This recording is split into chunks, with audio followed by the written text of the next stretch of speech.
Welcome to Throwback Thursday, where we bring you a homeopathy hangout episode from our archives in case you missed it first time round.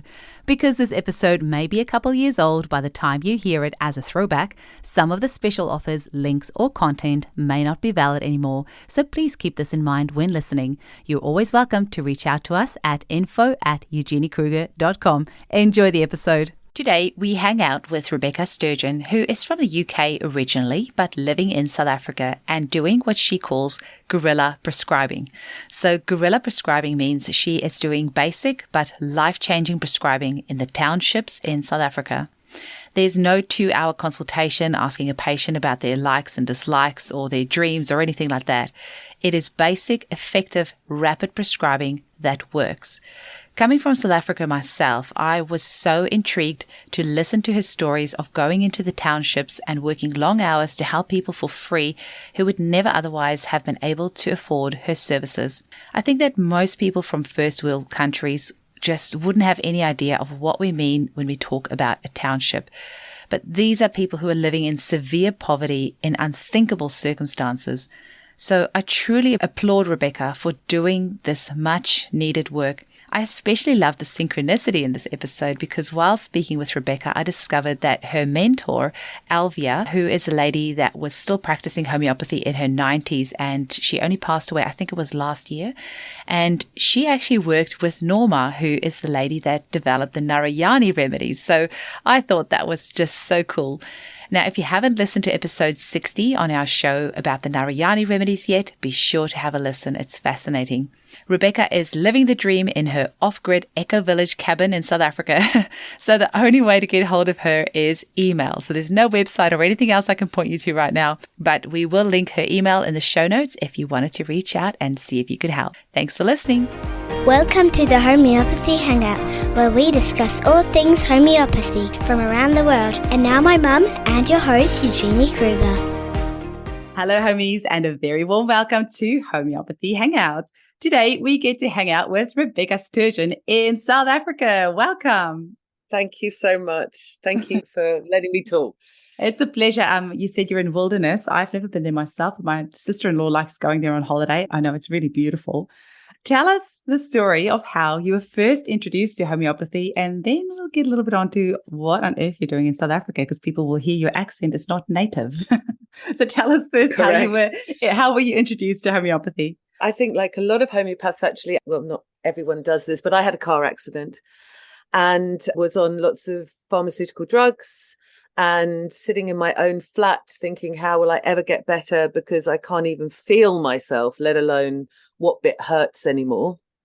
And on my own bookshelf, that was my bookshelf, was a book called Homeopathy for the Family that I didn't even know existed on my bookshelf, Eugenie, but there it sat. And I looked in there and I discovered homeopathy and hypericum, and the Helios pharmacy was around the corner. I was living in Tunbridge Wells, Kent at the time. And I asked my partner, please, wouldn't he go and get these remedies for me? And I stopped taking the drugs and I started taking the remedies, and I could feel where I ached so I could look after myself better.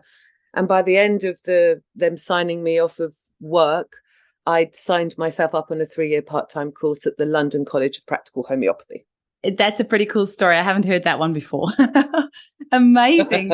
And I've never heard of homeopathy before. Oh, wow. I wonder how that book ended up on your shelf. I wish I knew, but there it sat. There it sat, all quietly waiting for me. Waiting for the right time, hey? And what are you doing in Wilderness in South Africa?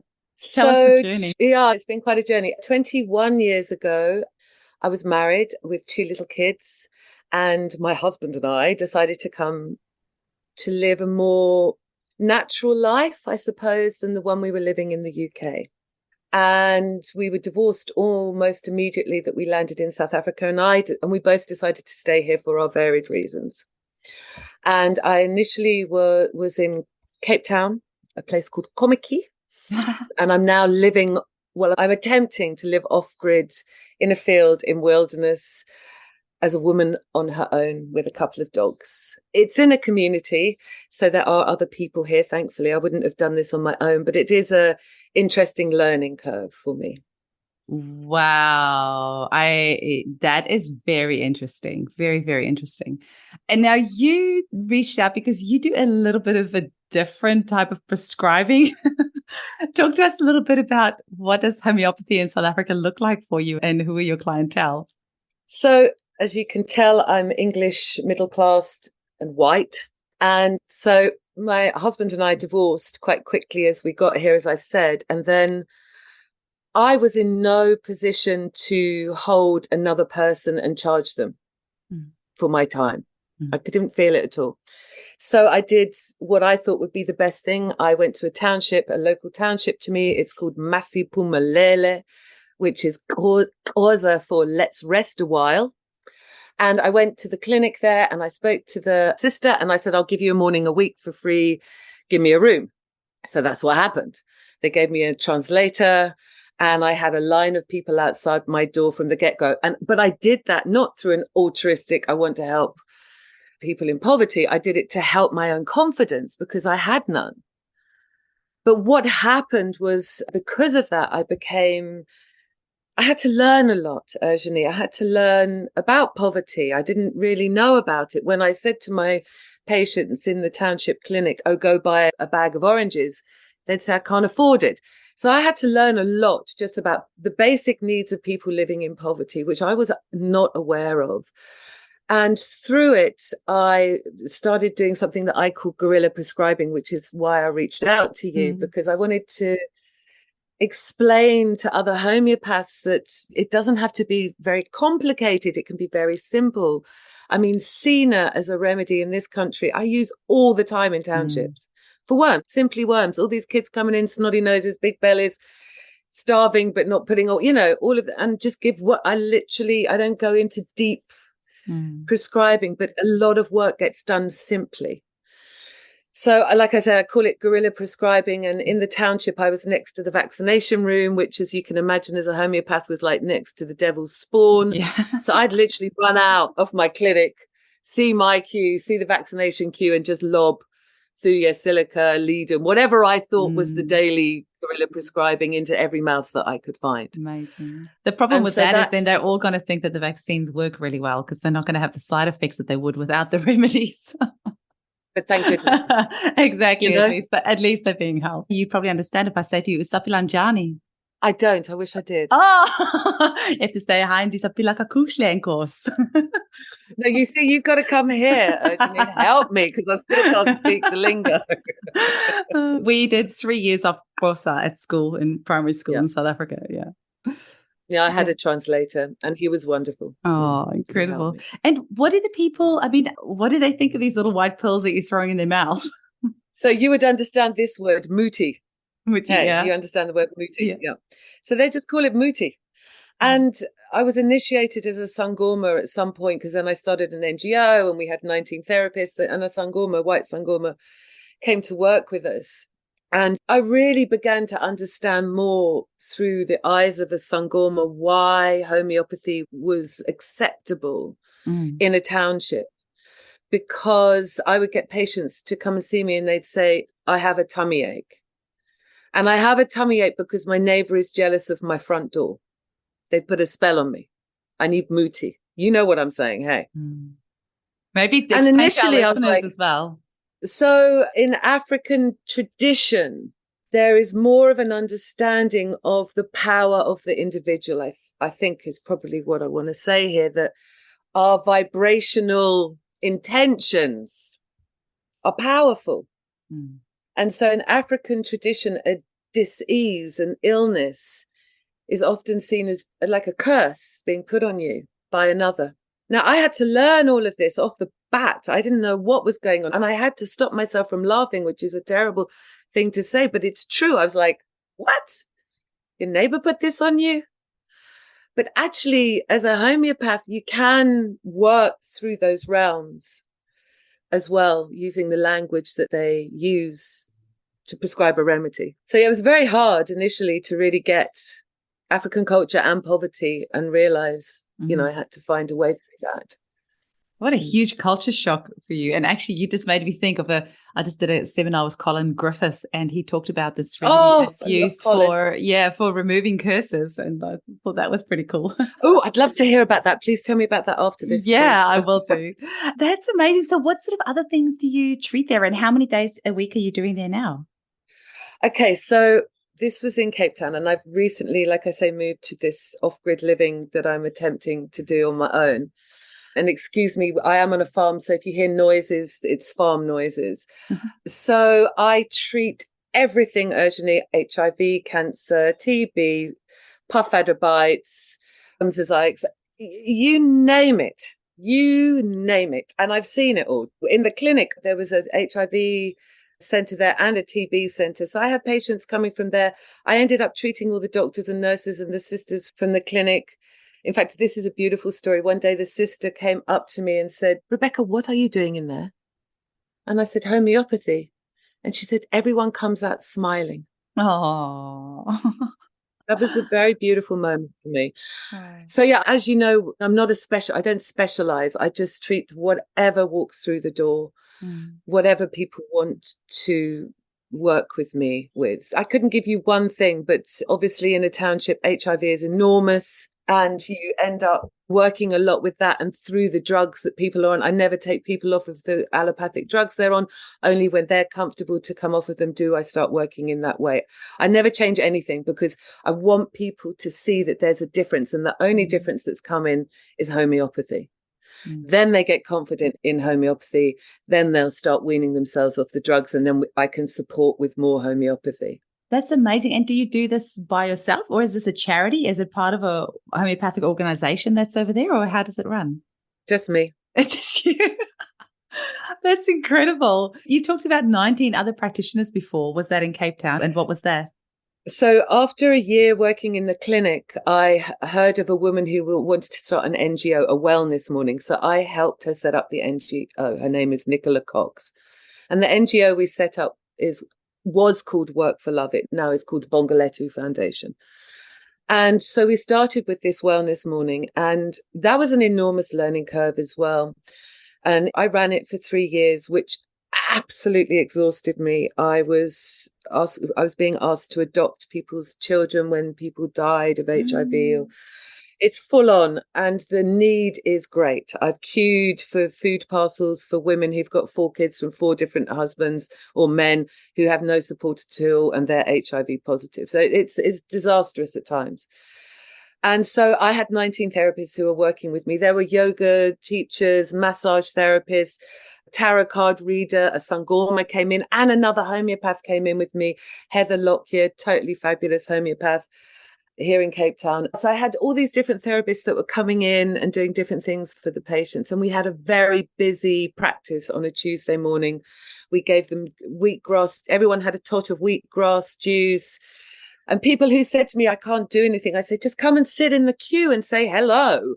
Because it's simply that acknowledging another human being. Kindness is a headline thing for me. I like to be hello. I say hello to everyone. So we were all different therapists giving different modalities. Then we got, it's quite a violent story, but South Africa can be quite violent. A little girl of 3 years old was murdered for her body parts. You may want to take this out. And the mothers came to us and said, "We need a safe place for our children." So we swapped tangents because we went in there with Nicola was German, I'm British. So we went in with our white middle class brains going, "Oh, people need a wellness morning," which yes, people do. But then we shifted focus into schooling for kids. And we've now got 3 schools, which one of them I privately fundraised for, and I'm very proud of the school. We've got over 200 kids. They all get fed every day. They're all treated with homeopathy. I just go in and I do my guerrilla prescribing. Everyone gets Sina for 4 weeks, 1 dose a week for 4 weeks. Then they get Dulcamara for change of season. Then they get sulfur, which is an African sort of constitutional, not that I really see constitutionals. And then I give them a blank. So that takes that's my 7-week rolling thing. And then I can treat the kids that pop up who need, and it's 3 or 4 kids.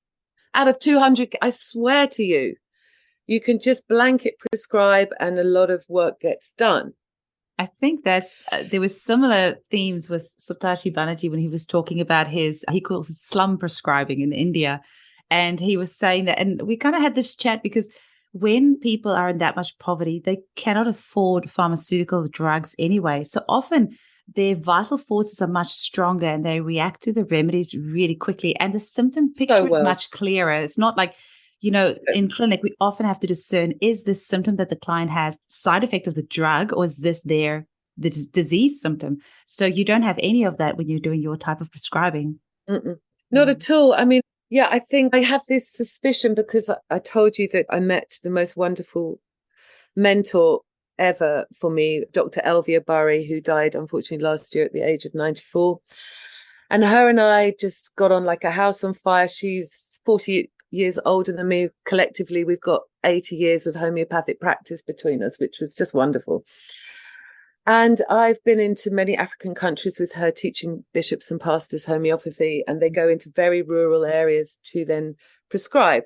And there's a whole story around that. But I was in Tanzania and I was at the Jeremy Sher's Homeopathy Heals in Africa. And I was talking to some of the homeopaths they've trained. And it was a very interesting conversation around education. And this chap said to me, the more educated people become, the more complex the diseases are. He doesn't see anxiety and depression. Interesting. And I would agree with this concept that the more we're educated, the more we use this, the more complex. We've got so many words. We don't feel anymore. We yap. And I'm always trying to get people to feel, like, how does it feel? Not how does it think? How do you feel? And trying to change into that aspect of remembering you've actually got a body. And I do feel that we think too much and we don't feel enough. And that is a gift I have in Africa, is people feel here more. When there's a death in the family, it's not this elongated sort of silent grief that people do, say, in the UK, where we're all a bit stiff upper lip and just get on with it. Here they wail for 3 days and scream and party and stay up all night and whir and they're done. Yeah. There's no hangover. They move through it. Whereas we have all this like thinking and feeling and, oh my word. And so, it's maybe people are going to be a bit pissed off, upset with me, but. No, I agree 100%. Like, I completely believe what you're saying. Talk to me about the bishops. And actually that lady that you're talking about, I'm sitting here like racking my brain trying to think who it was that I spoke to that said that they were also mentored by her. And I wonder. Elise Timmerman. Oh, that's right. How do you know that? Did you listen to that podcast episode? Or how? Oh, no, I've met Elise a number of times. Okay. At my mentor's house. Okay, because I was thinking, who was it that I spoke to? I'm sure it was somebody that mentioned her. Okay. Yeah, because Elise had a house near my mentor's. Oh, and she was in Hermanus, hey? South Africa. Correct, and that's where Elvia used to live. Okay, excellent. I've got the pieces together now. So did Elvia have these connections with the bishops? So I've just been writing her homeopathic life story because I interviewed Elvia for about 2 years before she died. I would spend a week every month in Hermanus taking Elvia's patients. Although Elvia practiced till the day she died. I promise you, she was giving out remedies till the day she died. She's a remarkable woman. I am totally honoured to know her and have had so much time with her. So her husband died. Her husband was the CEO of Unilever. Interesting. And would never talk to her about homeopathy. So when he died, she then somehow, because Elvia, there's so many stories about Elvia that I could tell you, but somehow she met she went to an Anglican church, and she met these people who had invited all these bishops and pastors from Africa to Hermanus. And they said, we'd love to be able, there's no medicine in Africa in the darkest places. And she said, well, let me teach them.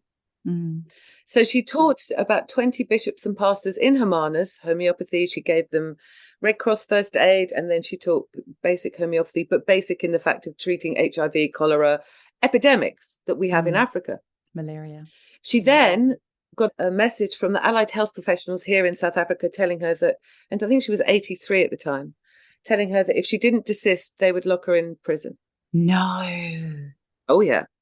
Anyway, she then thought, right, okay, well, if they won't let me practice here, I'll go into Africa. So that's what she did.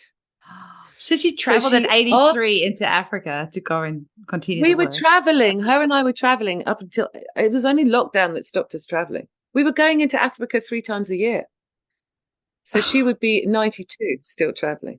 Wow. Anyway, so then through the bishops and pastors that she trained originally, she said to them, in your congregations, tell me who would be relevant to train. And so then we would go in. She paid for everything, all the remedies, all the accommodation, all the travel for them, for me, for her son, and for our accountant. And we would go in and we would train. It was manna from heaven for me. And still on, where are we? Friday, Tuesday, we met with all the bishops and pastors who are like the heads in the different areas, Uganda, Zimbabwe, Malawi, Zambia. There were 10 of us on the call. And we are now regrouping to find out how to move forwards with what Elvia has left in her will for the Mission School of Medicine, which is what it's called. And Guy, her son, who is also a homeopath, and I are going to be managing what's going on going forwards. And hopefully traveling up, but really it's amazing the work they do, Eugenie. It's amazing. And they use remedies like you and I would never use, sort of a bit hair raising at times, just, on the groups. I go, oh my goodness. If my college or if the regent saw this, everyone would go, great, but it works. Do you mean in the way of how they administer or how they prescribe, or how do you mean? Yeah, so they'll get an HIV patient with high blood pressure and diabetes and give them the remedies that we recommended or taught them HIV, high blood pressure and diabetes. So we give the nosode, HIV nosode once a week.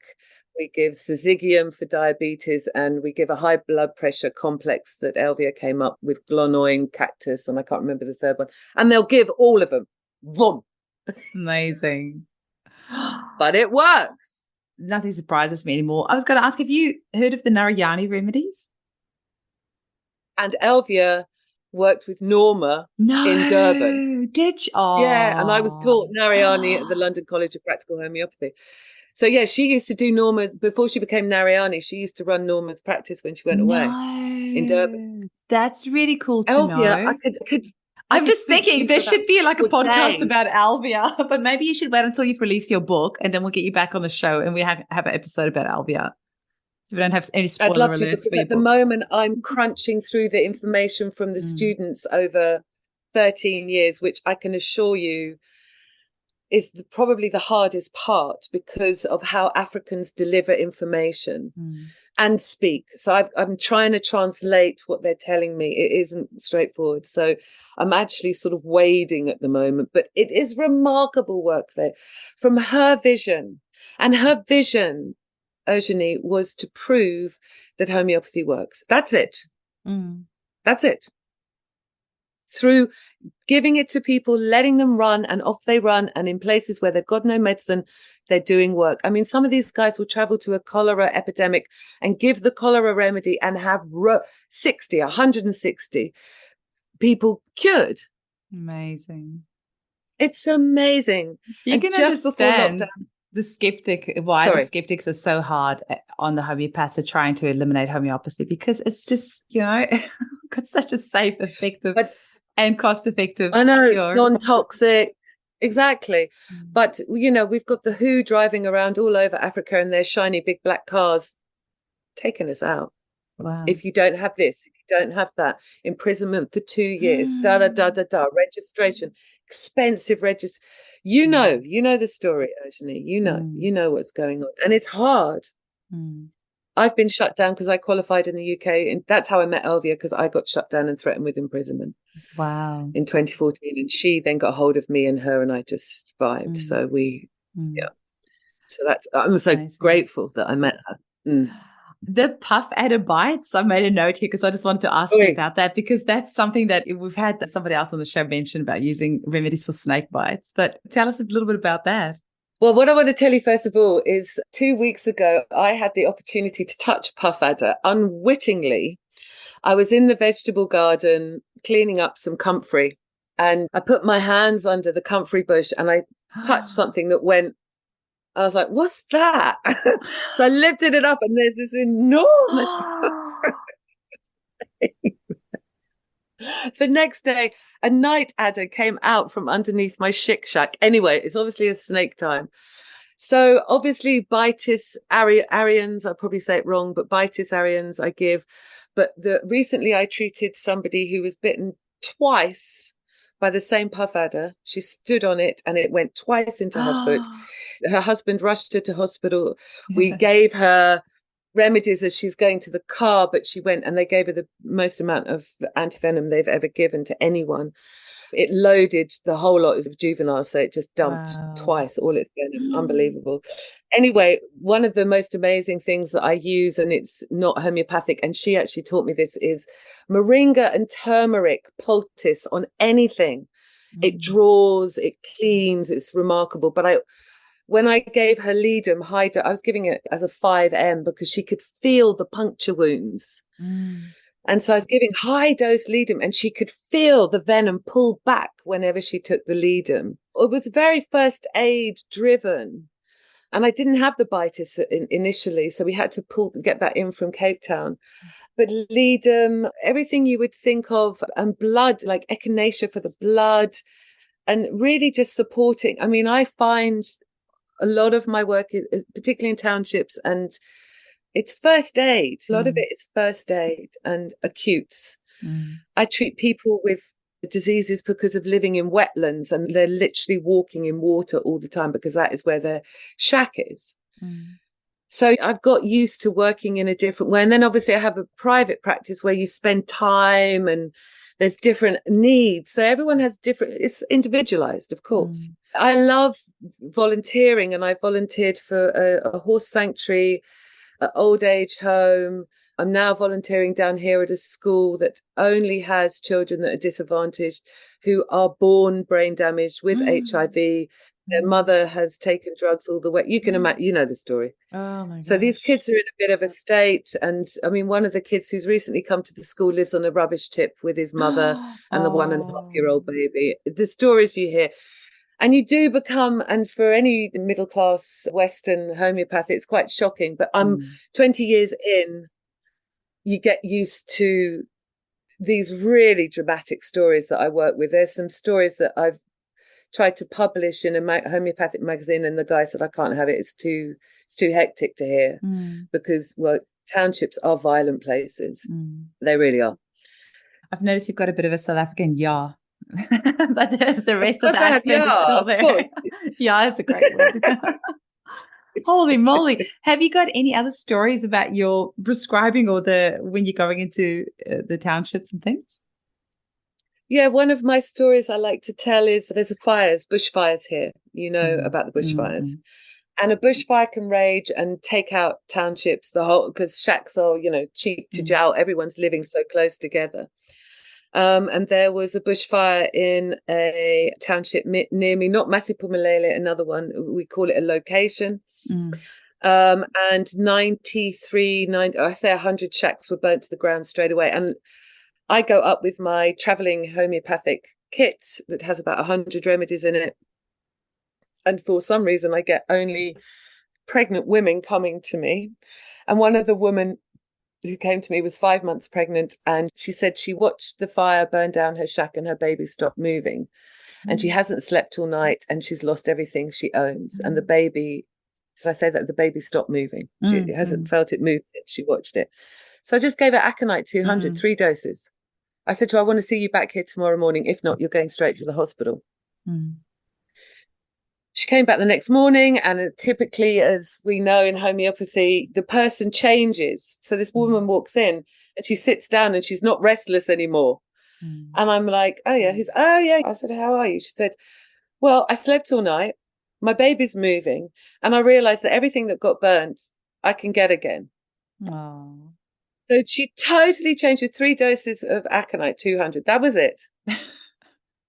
It's so satisfying. Why wouldn't you want to be a homeopath? Like, why wouldn't you choose this as a job? It's like, it's so satisfying. There's so many challenging things. I know.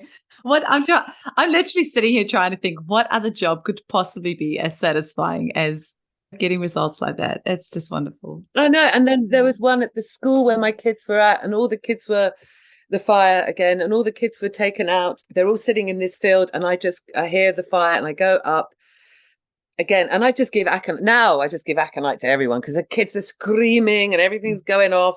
Pop, pop, pop, pop. Literally 200 kids. I'm just running around popping. All the teachers, everybody gets, and you just feel this. Yeah, I feel very honoured to be able to come here with the gift of homeopathy, because it's a vocation, it's not a job, and to be able to give it away, give it away. Like you say, it's not an expensive thing. Obviously, my knowledge is really the expensive thing now after 30 years. And I want to teach this. I want to inspire homeopaths into knowing there's many different ways of getting it out there. And it's not just your paying patients. We can't only be aligned with paying patients. And I went to the London College of Practical Homeopathy, and that really served me well. My first homework was take a case. Don't give a remedy, take a case, because that's the hardest thing.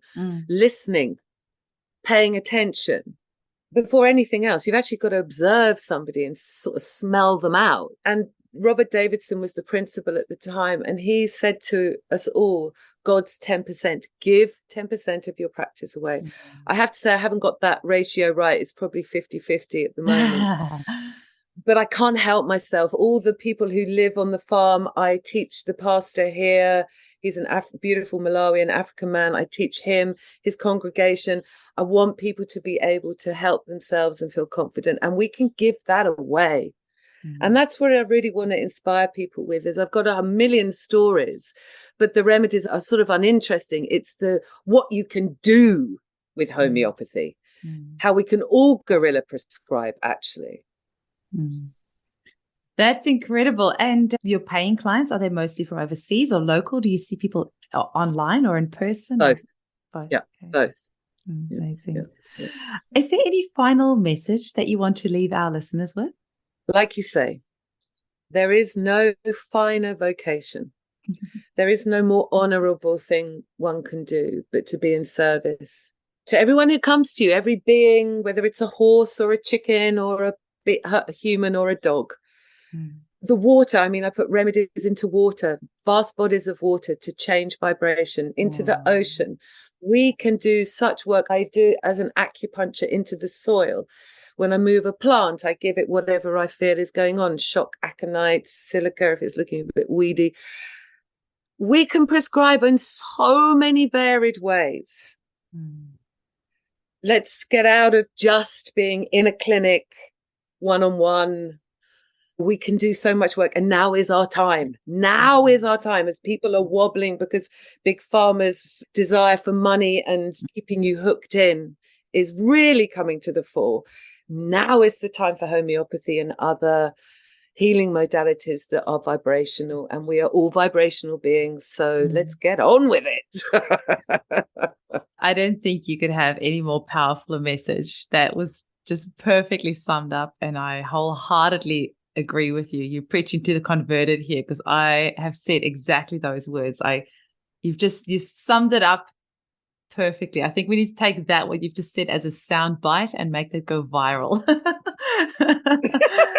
Because I completely agree with you. We have this unbelievable, safe, cost-effective answer to heal the planet, healing the waterways, healing the plants, healing the animals, healing the people. It's just there for us to use. It's just this incredible universal gift for anyone who is open-minded enough to enjoy this beautiful, beautiful gift that we've got. Thank you so much for opening our minds. I really appreciate it, and sharing your knowledge with us. Where can people get hold of you in the work that you do? Oh, I also lecture about the dangers of Wi-Fi and social media. So I have none of that. I don't even have a website anymore. It's probably the wrong thing to do. But yeah, I have an email address that people can get hold of me. I'll put your email address in the show notes. I'll give it to you afterwards. Yeah. Awesome. Yeah. Cool. Wonderful. Thank you so much for your time. I really appreciate it. It was heaps of fun. Please finish off that book about Elva. I can't wait to read that, and then we'll have you back on the show to have a chat about her life, because that sounds fascinating. I would be absolutely honoured, because I do have an enormously deep insight into her because of the interviewing of her. Amazing. I'll chat with you soon.